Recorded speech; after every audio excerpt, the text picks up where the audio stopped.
Have you ever looked at your aging parent, your grandma, your uncle who raised you, and just paused for a second? Noticed something small, maybe the way they smiled didn't quite reach their eyes anymore. Or how they started repeating stories they used to tell with perfect clarity. And you felt it. That gut feeling. Something's changing. But you couldn't put your finger on what. Maybe it was the way they no longer greeted the neighbors they once loved chatting with. Or how they left food untouched on their plate, meals they once looked forward to. Or maybe, they just seemed more distant. Not in a dramatic way. Not in a way that anyone else would even notice. But you noticed. And maybe, just maybe, a quiet little voice inside you whispered, "Is something wrong, or is this just normal aging?" The truth is, it's hard to know. And it's even harder to accept that the people who once held you when you were small may be slowly reaching the final chapter of their story. But here's something no one talks about: the body doesn't always scream when it's near the end. Sometimes, it just whispers. Quiet, subtle signs. Small changes. Little shifts that are easy to miss, until it's too late. And if you're like most people, you brush them off. You tell yourself, they are just tired. Or, they are just getting older. And you carry on. Because thinking about the alternative is painful. It's scary. It's overwhelming. But what if I told you that recognizing these signs, really seeing them, could give you something most people lose out on? Time. Time to talk. Time to connect. Time to make peace. Time to say what matters, why you still can. Because here's the hard truth. The final year of someone's life doesn't always come with loud alarms. Sometimes, it begins with a nap that lasts a little longer. A meal left untouched. A quiet smile that fades too soon. And if you know what to look for, you can make sure those last months, weeks, or even days are filled with comfort, dignity, and love, not confusion, regret, or guilt. So in this video, we're going to walk through 5 subtle but powerful signs that your elderly loved one may be entering their final year. These signs are often overlooked, not because we don't care, but because we just don't know. But after today, you will. You'll be more aware. You'll be more prepared. And most importantly, you'll be more present. Speech balloon if you're here because you love someone deeply and want to give them the care they truly deserve in their final season of life. Comment "I'm here" below. Let this be your way of saying, "I want to do better. I want to be there." And don't forget to subscribe to Elders Wisdom Institute, because here, we talk about the things that matter. Love, loss, care, and everything in between. Let's begin. Small blue diamond sign number 1. Sudden withdrawal from social interaction. Let's start with something you might have already seen.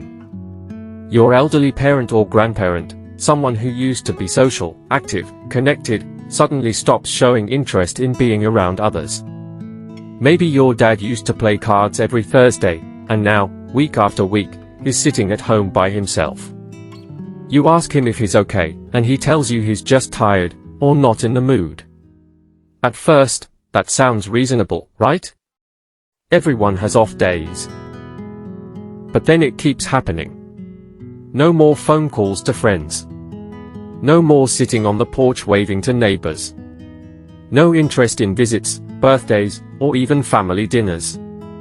It's easy to think they are just grumpy, or maybe getting more introverted with age. But here's the truth, this kind of withdrawal can be a quiet warning sign. As the body starts slowing down, especially when it's entering that final phase of life, it naturally begins pulling away. Not just physically, but emotionally. Why? Because socializing takes energy. And when a person's energy is declining, one of the first things to go is interaction.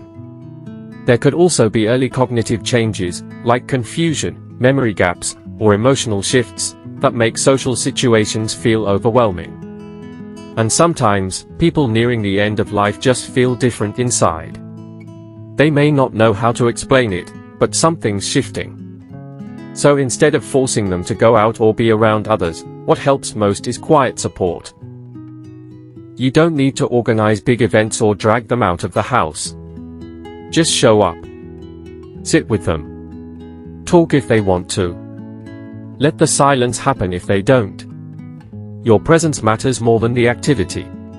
This isn't about fixing their mood. It's about recognizing where they are, and meeting them there, without judgment. And here's the part most people miss: this change in social behavior isn't always about loneliness. It can be part of a deeper, natural process that the body and mind go through when nearing the end of life. So if you see it happening, don't panic, but don't ignore it either. Take it as a gentle nudge to stay close, stay available, and stay present. And while social withdrawal is one way the body signals something's changing, there's another one that shows up just as quietly. Let's talk about appetite changes, because that's sign number 2, and it can be just as important. Small blue diamond sign number 2. Noticeable decrease in appetite or thirst. Now, let's talk about something that's easy to overlook, especially in families that just want their loved ones to stay strong.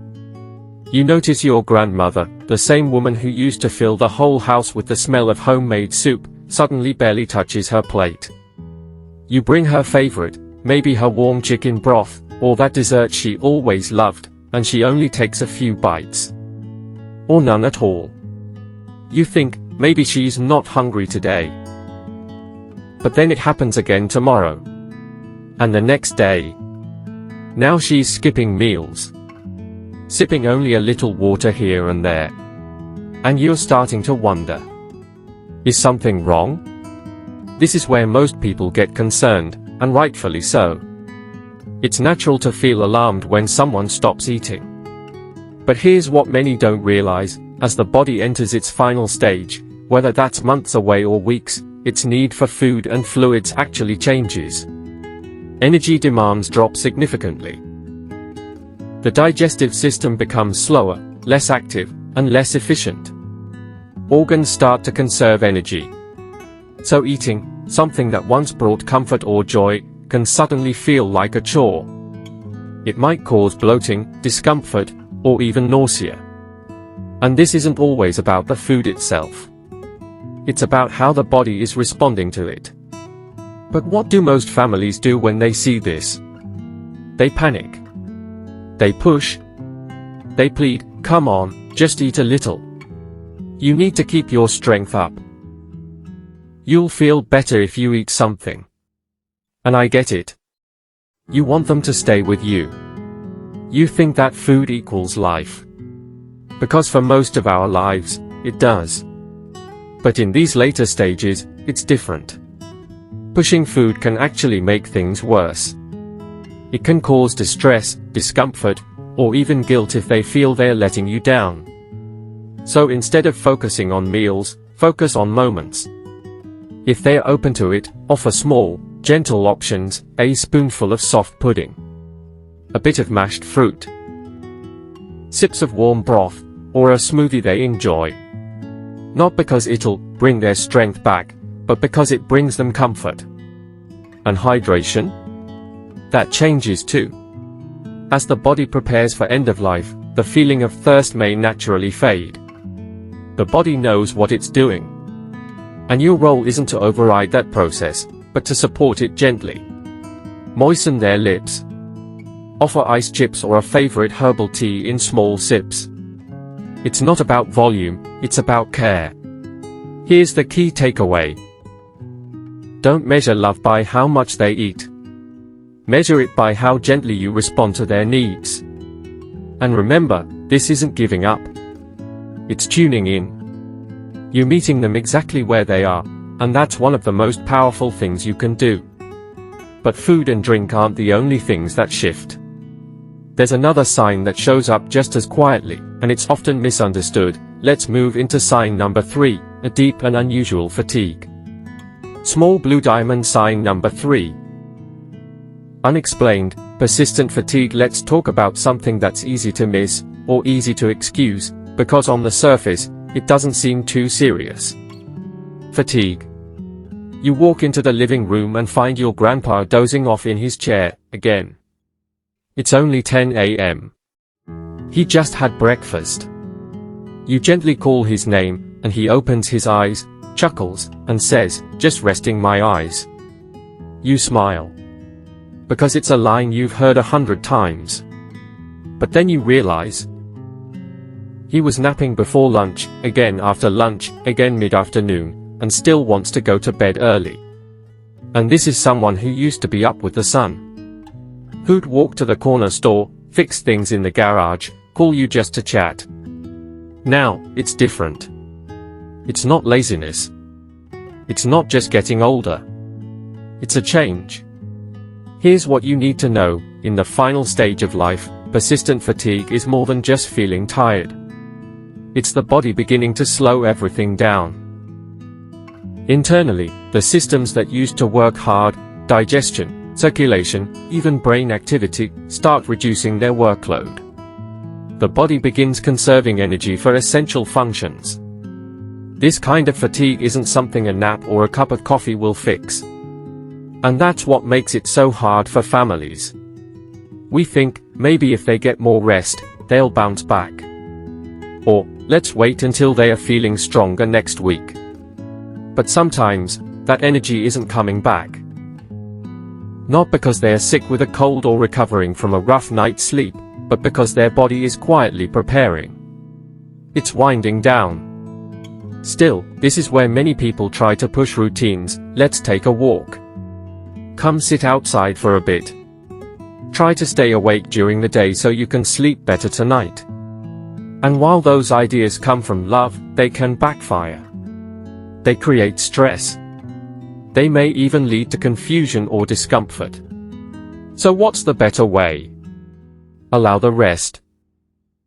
Make the space safe and calming. Keep lighting soft. Let natural light in during the day, but keep things gentle. Play soothing music they like, old songs, hymns, or the quiet sound of nature. And just check in.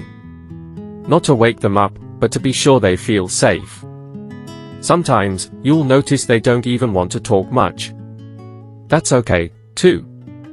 A hand on theirs, a soft word, just being nearby, that's more powerful than you think. Because this fatigue, it's not about giving up. It's not a failure or something to fix. It's the body shifting gears. So don't try to pull them back into your pace. Try slowing down to match theirs. That's where the connection really happens. And while these physical changes are important, there's another kind of shift that's just as telling, one that doesn't show up in movement or meals, but in mood. Small blue diamond sign number 4, sudden moments of clarity or good days. Now, this one, it can really play with your heart. You've been watching your mother slowly grow quieter, more confused, maybe less responsive over the past few weeks. She's been sleeping more, struggling to remember names. Some days, she barely opens her eyes.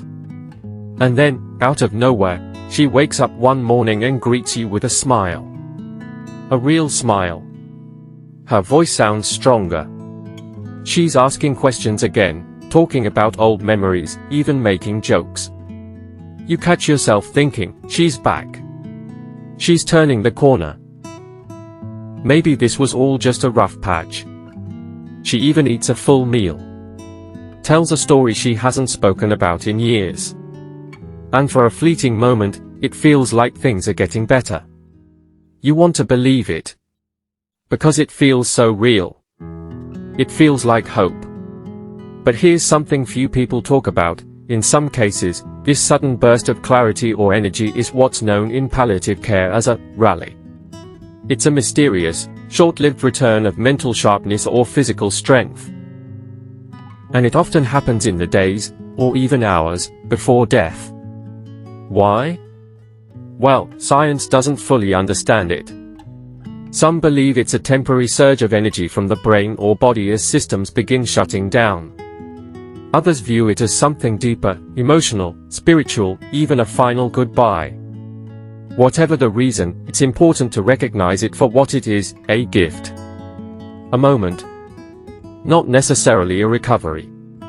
This is where many families make a painful mistake.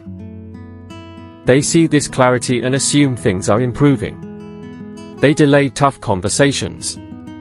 They hold off on calling other family members. They think, we'll have time later. But sometimes, later doesn't come. So if you're ever given one of these rare, beautiful windows, use it. Be present. Don't fill it with medical talk or trying to plan meals for next week. Say the things that matter. Tell them you love them. Ask questions about their past. Hold their hand. Let them know they are not alone. Laugh, if you can. Cry, if you need to. But be there. Fully. Because those moments, those flashes of light in the fading hours, they are not false hope. They are invitations to connect, deeply and truthfully, one last time. And now, as we move toward the final sign, let's look at something that gets dismissed far too often, a behavior that seems random or even strange on the surface, but may hold more meaning than we realize. Small blue diamond sign number 5. Talking about departure or seeing lost loved ones. You're sitting by your grandmother's bedside. She hasn't said much today, just a few words here and there. Then suddenly, without any prompting, she looks toward the corner of the room, her gaze steady, and says, "I saw your father last night, he was standing right there, smiling." You freeze. Because your father, her son, passed away many years ago. You look toward the same corner. Nothing is there. Just a quiet patch of light from the window. But she's calm. Not afraid. In fact, there's something peaceful in her face, something you haven't seen in a while. This kind of moment can shake you. It can feel surreal, confusing, even frightening. But here's something many caregivers and families don't expect. As people approach the end of life, it's not uncommon for them to begin speaking about departure. They may say things like, "I'm ready to go home now. I'll be leaving soon." Or even, "They came to visit me last night." Some describe seeing parents, siblings, or spouses who passed decades ago. Some talk to people no one else can see.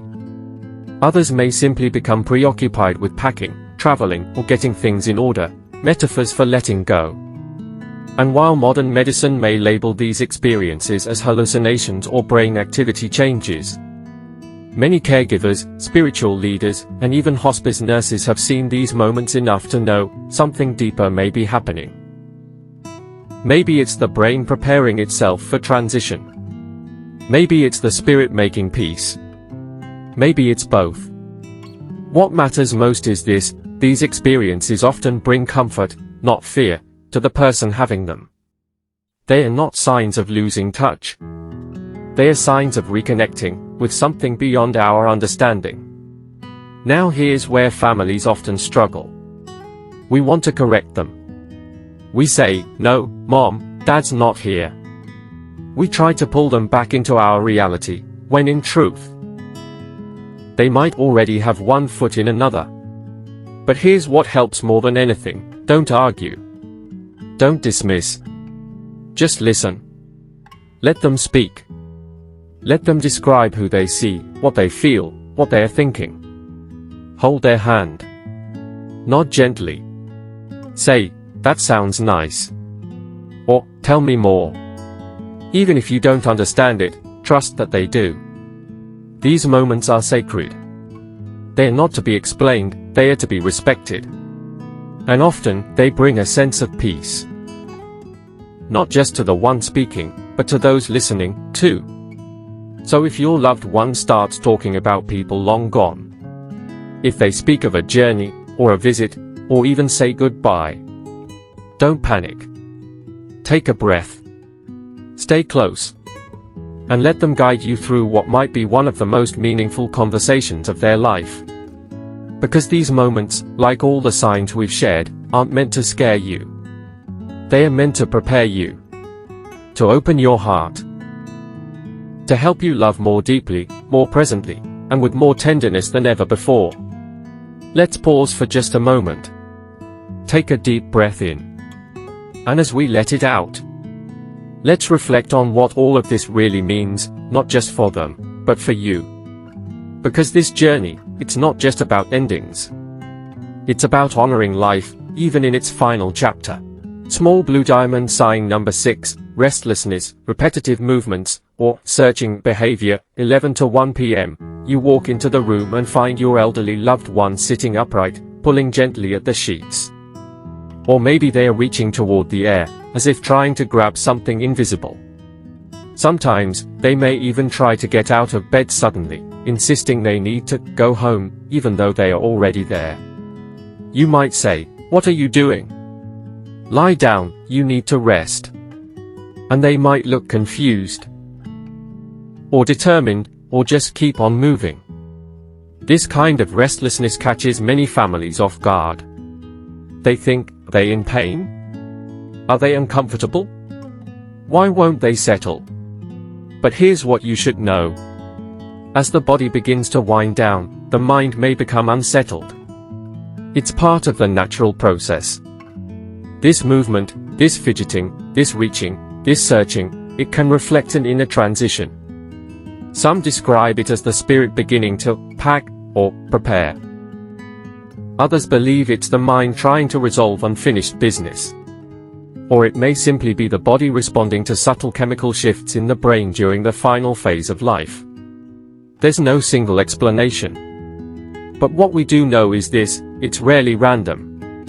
Repetitive motions, like folding and unfolding blankets, picking at clothing, or trying to get up and walk somewhere, often have symbolic meaning. They may be looking for something, or someone. They may feel like there's still a task they need to complete. Some talk about needing to catch a train, or go to work, or find their shoes. To the outsider, it seems odd. But to them, it's completely real. The common mistake here is trying to stop it forcefully. Families might hold them down, scold them, or become visibly frustrated. But that only adds tension. Instead, try this: speech balloon. Speak gently, tell me what you're looking for. Speech balloon. Offer calm presence, I'm here with you. Speech balloon. Use soft touches, dim lighting, and soothing music. You can even play along, lovingly. If they are looking for a coat, you might say, "Let's find it together after you rest a bit." This isn't deception, it's compassionate support. It's about meeting them where they are, not dragging them back to where you want them to be. Because in these final stages, reality isn't linear anymore. Time, space, memory, they all blend into something softer, more fluid. And your presence, your calm, patient, loving presence, can offer a grounding force in the midst of that transition. So if you notice restless hands, wandering eyes, or whispered phrases about leaving, don't panic. Don't rush. Just stay close. It might be their way of saying, "I'm almost ready." And now that we've explored all 6 subtle signs, let's take a moment to bring this all together. Because what do we do with this knowledge? How do we carry it, without letting it crush us? It's a moment none of us want to face. But it finds all of us eventually. You start to see the signs: the quiet withdrawal, the loss of appetite, the long sleeps, the moments of sharp clarity that don't last, the whispers of people long gone. And your heart drops. Because deep down, you know what it could mean. It's incredibly painful to admit that someone you love, someone who's been part of your world for as long as you can remember, might be reaching the final stage of life. And suddenly, nothing feels certain. You feel fear, the kind that sits heavy in your chest. You feel grief before the goodbye even arrives. And sometimes, you feel guilt. Guilt for the times you were too busy, too tired, too distracted. Guilt for not noticing the signs sooner, or not knowing what to do about them. But let me tell you something very important: you are not failing them. In fact, just by being here, by listening, by learning, you are showing up for them in one of the most meaningful ways a person can. Because knowing these signs doesn't mean giving up on your loved one. It means stepping up. It means holding their hand with your eyes open and your heart full. It means you have the chance, right now, to make choices that bring comfort. To be there. To speak love aloud. To honor their journey with presence, not panic. And it doesn't take something grand or complicated. Maybe it's calling your mom tonight and asking about her day. Maybe it's sitting beside your grandpa and letting the silence just be. Maybe it's finally saying the words you've held back, I love you. I'm here. Because these small moments, they are not small at all. They are everything. Take time today. Call them. Sit with them. Ask questions. Share stories. Laugh if you can. Cry if you need to. Because every moment, every glance, every touch, every shared memory matters more than we realize in the moment. And here's the truth that so many forget, even as life begins to wind down. There's still room for healing. There's still space for joy, for laughter, for grace. End of life isn't only about sorrow. It's about completion. It's about being fully seen and fully loved, right up to the last breath. And you don't have to walk this path alone. There are millions of people just like you, sons, daughters, spouses, friends, learning, grieving, hoping, caring. Every single day, you're part of a quiet, sacred community of love. So if your heart is heavy, let it be. If you're scared, that's okay. But know this, you're doing something beautiful, something brave. And as long as your love is present, they are never, ever alone. Let's take a moment to reflect, because I know this has been a lot to take in. But it's so important. To recap, we've explored 5 subtle signs that a loved one may be nearing their final year. 1. Withdrawal from social interaction. When your one social loved one begins to isolate themselves more than usual. 2. Loss of appetite. When they start losing interest in food, even the things they once loved. 3. Persistent fatigue. When they seem to sleep all day or seem unusually exhausted, no matter how much rest they get. 4. Moments of sudden clarity. Those rare bursts of energy and sharpness that can be signs of the body making its final push. 5. Talking about leaving or seeing the departed. When they speak of loved ones who have passed or mention feeling like it's time to go. Each of these signs may seem small, or even puzzling. But they are often the body's and mind's way of preparing for a final transition. Recognizing them means you're in tune with what's happening. And that awareness is everything when it comes to giving your loved one the comfort, dignity, and peace they deserve. Now, I want to hear from you. Because this isn't just about what I've shared. It's about the real, lived experiences of families like yours. Speech balloon. Which of these signs have you seen in someone you care about? Maybe it's been a quiet withdrawal. Perhaps you've noticed a sudden drop in appetite, or perhaps you've witnessed moments of unusual clarity. I would love to hear your thoughts. Share your experience in the comments below. I read every one of them. Your story might be exactly what someone else needs to hear today. And, if this video has helped you see things more clearly, and if you feel a little more confident about recognizing the signs in your loved ones, please, like this video, subscribe, and join our growing community here at Elders Wisdom Institute. This channel is a place where we care with confidence and heart, offering knowledge, understanding, and compassion every step of the way. Glowing Star, thank you for watching today's video. Stay kind. Stay aware. Stay strong. Because in this journey, love and wisdom are your greatest tools. I'll see you in the next video. Until then, keep spreading wisdom and love. Take care.